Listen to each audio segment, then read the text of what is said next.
حضور کی بارگاہ میں ایک نابینا حاضر ہوئے اور اپنی بینائی کی شکایت کی. حضور نے فرمایا صبر کرو دعا کرتا ہوں.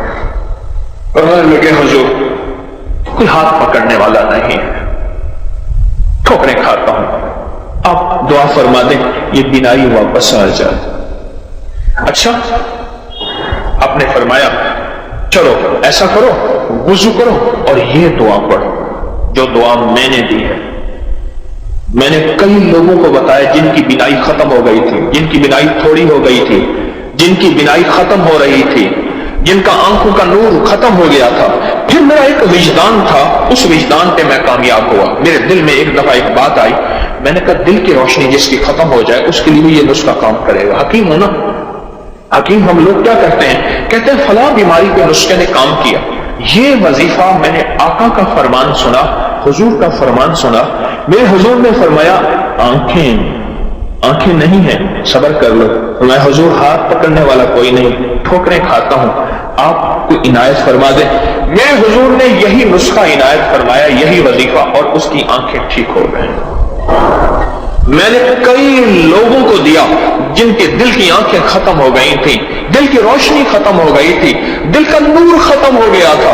مجھے بے شمار نے بتایا کہ ان کا دل کا نور واپس آیا ہے اور دل کی روشنی واپس آئی ہے اور آنکھوں کا سرور واپس آیا ہے. اور اگلے لفظوں میں کیا کہوں, ان کے دل کو کشف شروع ہو گیا ہے اور دل کے اندر نور بھر گیا ہے اور دل کی روشنی ہے. جب آنکھیں اندھی ہوں تو ڈنڈے اور سانپ کا پتہ نہیں چلتا, جب آنکھیں اندھی ہوں گڑھے کا آگ کا پتہ نہیں چلتا, جب آنکھیں اندھی ہوں تو پھر آگے دشمن دوست کا پتہ نہیں چلتا. اس طرح جب دل کی آنکھیں اندھی ہوتی ہیں پھر یہ پتہ نہیں چلتا کہ میری آخرت برباد ہو رہی ہے یا خراب ہو رہی, اور مجھے اس میں خیر ہے یا شر ہے, اور میری شادیوں میں ہر وہ کام کر رہا جس میں کملی والے ناراض ہیں, اور غمیوں میں پھر جب آنکھیں اندھی ہوتی ہیں پھر شریکوں کو دیکھتا ہے, رشتہ داروں کو دیکھتا ہے, دوستوں کو دیکھتا ہے, دل کے شوق پورے کرتا ہے, پھر کملی والے کی نظر کو دیکھ کے حیا نہیں آتی. جب دل کی روشنی آ جاتی ہے پھر کملی والے کو دیکھتا ہے, حیا آ جاتی ہے, پھر آنکھیں بھی چھپ جاتی ہیں اور سارے تدبیریں, سارے رواج, سارے شوق ٹوٹ جاتے ہیں. میں نے تو کئی لوگوں کو دیا یہ نسخہ. یہ فضائل درود فضائل حج سے بتا رہا ہوں میں, صفحہ نمبر 165 ہے, حضرت شیخ الحدیث کی لکھی ہوئی کتاب ہے. اور مشکلات کے لیے انوکھی چیز ہے, کوئی مشکل ہو, کوئی مشکل ہے. مسجد نبوی شریف میں پاکستان کا ایک بہت بڑا افسر تھا, میں نے اعتکاف کیا آخری عشرے کا مسجد نبوی میں.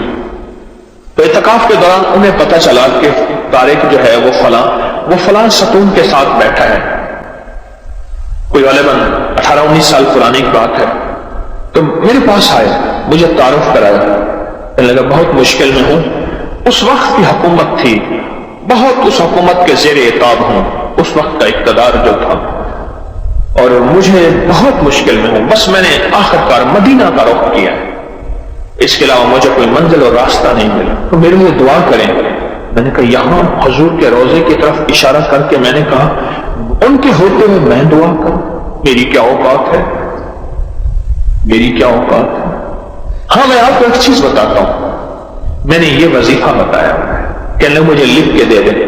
میں نے لکھا اور یہ دیا, اور میں نے عرض کیا 2 نفل پڑھے اور گڑ گڑا کے یہ دعا مانگے, یا محمد انی اتوجہ بکا, یا محمد انی اتوجہ بکا الی ربک ان تقضی حاجتی.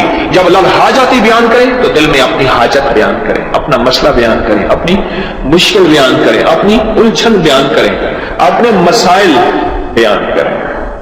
اللہم انی اسألک واتوجہ الیک بنبینا محمد صلی اللہ علیہ وسلم نبی الرحمہ.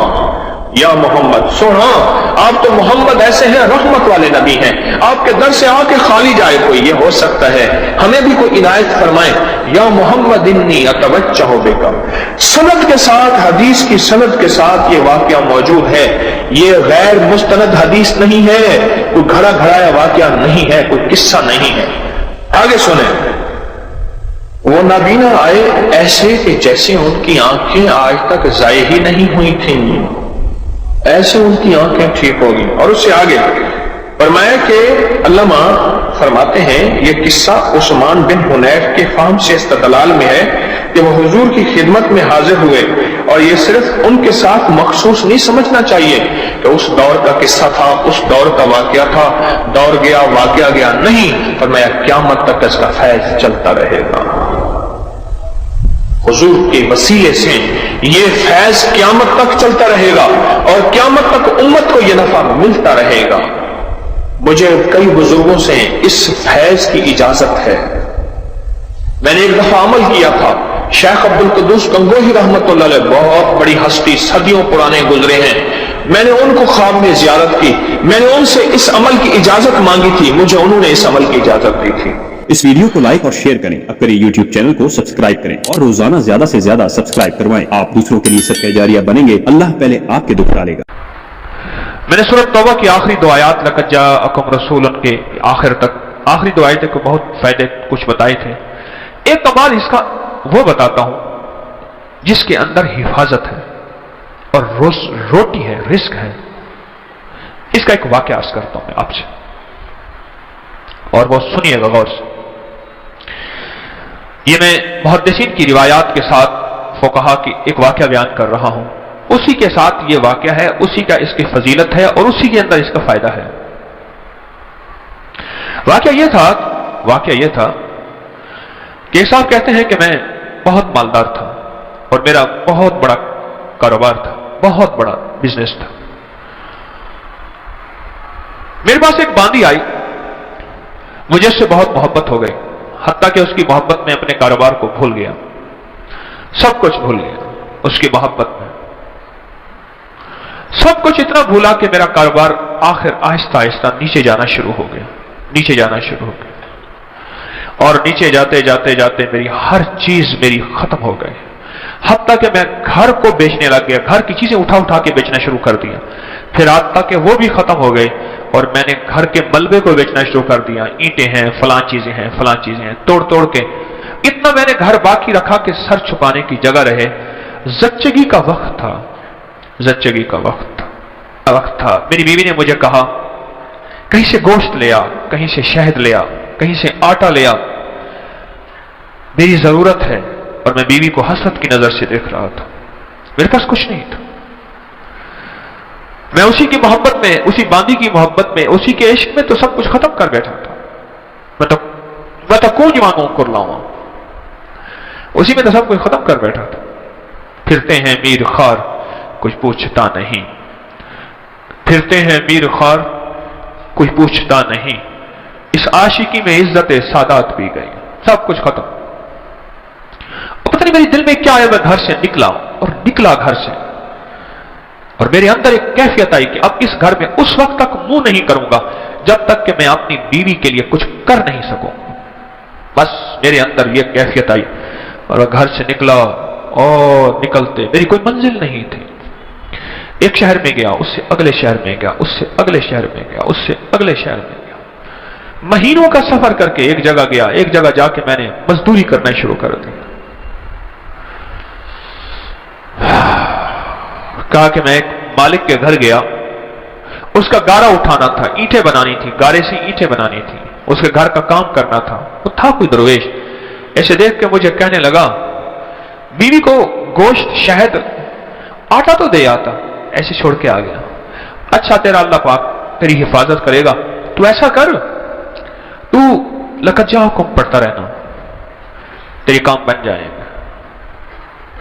کہا کہ اس کی بات سے مجھے لگا تو جھٹکا کہ یہ بیوی والا واقعہ، یہ آٹے والا واقعہ، یہ گوشت والا واقعہ تو مجھے پتا ہے، اور میں اپنی بیوی کی ضروریات میں مارا ہوا ہوں اور تھکا ہوا ہوں، اس کو کیسے خبر ہے؟ اس کو تو پتا نہیں۔ اس کی اس بات نے مجھے چونکا دیا، ہلا دیا۔ میں مزدوری کی چلا آیا، پھر میں کبھی کبھی یہ پڑھتا رہتا تھا، اس کی بات یاد آتی تو پڑھتا رہتا تھا۔ سال گزرتے گئے۔ جب سال گزر گئے، ایک روایت میں یہ واقعہ صرف بغیر لقد جاءکم کے ہے، اور ایک روایت حدیث کی نہیں، واقعے کی روایت، ایک روایت میں سورۃ توبہ کے ساتھ ہے۔ حالات گزرتے گئے، دن رات گزرتے، سال گزر گئے، 20 سال گزر گئے۔ اور میں مالدار ہو گیا، بہت مالدار ہو گیا۔ میرے جی میں آیا کہ اپنے باقی زندگی کا وقت اپنے وطن میں جا کے گزاروں۔ بوڑھا ہو گیا تھا، میں آیا تو راستے میں مجھے قزاق ملے، ڈاکو ملے، اور انہوں نے میرا سب کچھ چھین لیا، اور میرے تن کے کپڑے تھے، میرا ہر سب کچھ ختم ہو گیا۔ اب پھر وہی فقیر کا فقیر، خالی کا خالی۔ اور ایک جگہ میں نے کھڑے ہو کے میں نے ایک بندے سے فریاد کی، قافلہ جا رہا تھا، مجھے فلاں شہر پہنچا دو گے؟ میں اس شہر کا رہنے والا ہوں، وسط کا، وسط، واسطی، بعض لوگوں اپنے نام کے ساتھ نا واسطی لکھتے ہیں، وسط کا رہنے والا ہوں، کیا مجھے وہاں پہنچا دو گے؟ کہنے لگا ہاں۔ اس شہر میں پہنچایا۔ میں ایسی اندازوں سے تلاش کرتے کرتے اپنے گھر پہ پہنچا۔ سنیں تدبیر اور تقدیر کا نظام، ذرا اب تقدیر کا نظام شروع ہو رہا ہے، اب ذرا سنبھل کے بیٹھیے گا۔ اور کہا کہ میں زمانے کا مارا ہوا، حالات کی گردشیں، غربت بھی دیکھی، تنگ دستی بھی دیکھی، مال دیکھا پہلے، پھر باندی سے محبت ہو گئی، پھر غربت پہ آ گیا، پھر تنگ دستی پہ آ گیا، پھر گھر بھی بیچ ڈالا، آخر گھر سے نکل گیا، منہ کر گیا کہیں، پھر میں نے مزدوریاں کی، پھر مالداری پہ آ گیا، پھر سارے مال کا نچوڑ آخرکار مجھ سے ڈاکوؤں نے، قزاقوں نے لوٹ لیا۔ پھر میں نے آخری عمر کی غربت اور تنگ دستی دیکھی۔ اب انہی زندگی کی کیفیتوں میں بیوی مر گئی ہوگی، وہ بچہ پتہ نہیں پیدا ہوا ہوگا یا نہیں ہوا ہوگا، نہ معلوم کیا حال ہوگا، کیا واقعات ہوں گے۔ انہی سوچوں میں اوپر نیچے تلاش کرتے کرتے اپنے گھر کی طرف گیا، دیکھا تو بہت بڑا محل ہے، اور باہر دکانیں ہیں، اور وہ چہل پہل ہے۔ حیران کہ کاش، لگتا ہے میرا مکان بک گیا، اور بہت بڑی حویلی تھی، وہ بک گیا، اور کسی مالدار نے یا وزیر نے لے لیا، اور اس نے اپنا گھر بنا لیا، اور مجھے اپنی مفلسی پہ اور رونا آیا، اپنے حالات پہ اور کرنا آیا، مجھے کون جانے گا۔ وہاں ایک دکان تھی سبزی والی کی، میں اس کے پاس جا کے بیٹھ گیا۔ اس نے مجھے دیکھا کہ ہاں کوئی پردیسی نظر آتے ہیں، کہ ہاں پردیسی ہوں، یہ گھر کس کا ہے؟ اس نے کہا مامون کی دایا کا گھر ہے۔ اچھا وہ زندہ ہے؟ اس نے کہا ہاں۔ کہنے لگا اس کی کوئی اولاد بھی ہے؟ کہ ہاں ایک بیٹا ہے۔ کہنے لگا وہ کون ہے؟ کہنے لگا مامون رشید کا وہ خزانچی ہے۔ وہ کہاں ہے؟ کہاں؟ حویلی کے اندر ہے، چلے جائیں۔ آپ ملنا چاہتے ہیں؟ ہاں میں ملنا چاہتا ہوں۔ کہنے لگا جب میں نے جوان کو دیکھا تو میں نے کہی تو میری شکل ہے، میرا بیٹا ہے۔ وہ گرا ہوا تھا، منشی لکھ رہے تھے، مال تولا جا رہا تھا، محل تھا عجیب و غریب۔ میں بھی جا کے بیٹھ گیا۔ انہوں نے کہا بابا جی کیا کہتے ہو؟ میں تیرا باپ ہوں۔ اس نے دیکھا یہ میرا گھر ہے بیٹا، میں تیرا باپ ہوں۔ شکل ملا اپنے سے مجھ سے۔ اس نے ایسی ٹھنڈی آنکھ بھری، اٹھ کے چلا گیا، اور جا کے اپنے غلاموں کو کہا کہ اس بابے کو لے آؤ۔ میں نے پردے کے پیچھے آہٹ سنی، میں نے دیکھا تو کچھ بھی نہیں ہے، بڑے بڑے پردے پڑے ہوئے، محل بڑا لاجواب مکان۔ مجھ سے کہنے لگے آپ میرے والد کیسے ہیں؟ بڑے نرم لہجے میں، جیسے کوئی بندہ نشانیاں پوچھنے کی کوشش کر رہا ہو۔ کہ بیٹا اس کا والد ایسا ہوں، میں بہترین سوداگر تھا، ایک باندی سے محبت ہو گئی، اس میں میں نے سب کچھ اپنا لٹا دیا، سب کچھ ختم کر دیا، میں ایک پل اس سے جدا نہیں ہوتا تھا، حتیٰ کہ میرا کاروبار ختم ہو گیا، میری غیر موجودگی میں میرا کاروبار، میرے امال، میرے نگران کھا گئے، اور میں گھر توڑ کے بیچنا شروع کر دیا، حتیٰ کہ میرا گھر بھی ختم ہو گیا۔ پھر میرا ایک بچہ تھا، وہ یقیناً تو ہی ہوگا، اس کی ولادت تھی، اور میری بیوی نے کہا گوشت شہد اور آٹا کہیں سے لے آئیں، اور میرے پاس تھا نہیں، اور میں غم اور غیرت کے مارے منہ کر گیا، اور 20 سال کے بعد واپس آیا ہوں۔ جب یہ بات سنی نا، پیچھے سے آ کے باندھی نے اس کو لپٹ لیا، اس پہ لپٹ گئی کہ ہاں تو ہی میری زندگی کا ساتھی ہے، اور واقعی یہ تیرا بیٹا ہے، اور میں ہی تیری بیوی ہوں، میں تو تیرے انتظار میں اپنی امیدیں ساری ختم کر بیٹھی تھی، اور گلے لگ کے روئی بہت زیادہ۔ اور میں نے اسے کہا یہ کیسے؟ کہا پتہ نہیں کوئی دعا تھی تو کر کے گیا تھا، کیا تھا، مامون پیدا ہوا، کسی کا دودھ نہیں پیتا تھا،